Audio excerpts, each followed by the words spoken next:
C'est un film sur une très belle maison, E17, au bord de la mer, à la Côte d'Azur. C'est construit par Eileen Gray et c'est vraiment un film où on peut vraiment découvrir en même temps une maison, mais aussi découvrir une femme qui a été à peu près oubliée, une femme qui a été très très avant-garde, une artiste très très fascinante. Donc redécouvrir peut-être aussi une autre part d'une histoire qui a été écrite par des hommes et maintenant il faut qu'on réécrit l'histoire au point de vue d'une femme. Avec cette maison, je retrouvais un endroit que j'avais désiré toute ma vie. Un endroit où je me sentais protégée, mais libre. E17. Avant de mourir, elle a vraiment détruit tous les documents privés.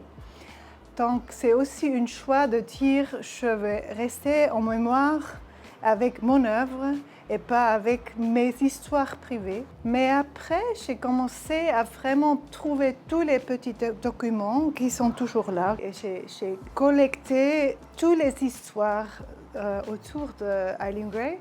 Et vraiment, j'ai essayé de faire une amalgame pour trouver la narration le plus proche au caractère Eileen Gray, parce qu'elle était vraiment une énigme aussi. L'architecture nouvelle, c'est trop cérébral. Je voudrais revenir aux émotions.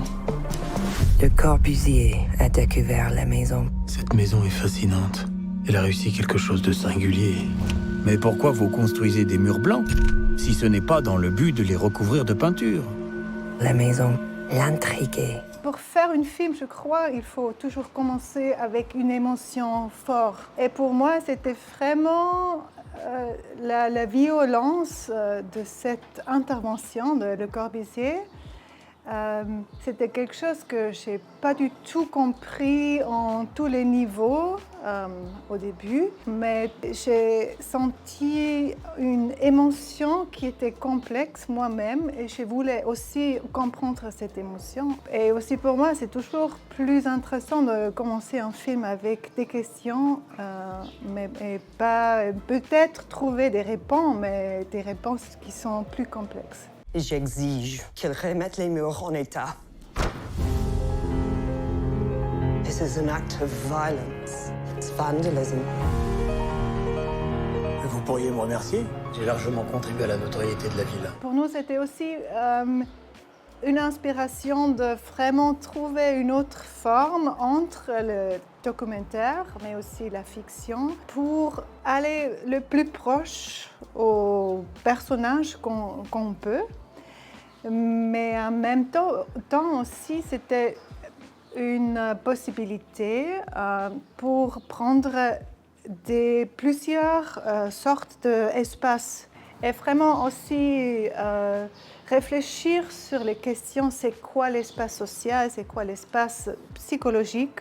Ça veut dire quoi si on prend un espace, mais aussi qu'est-ce que ça veut dire si on pousse quelqu'un de l'espace. Toutes ces sortes de questions, c'était vraiment très très intéressant pour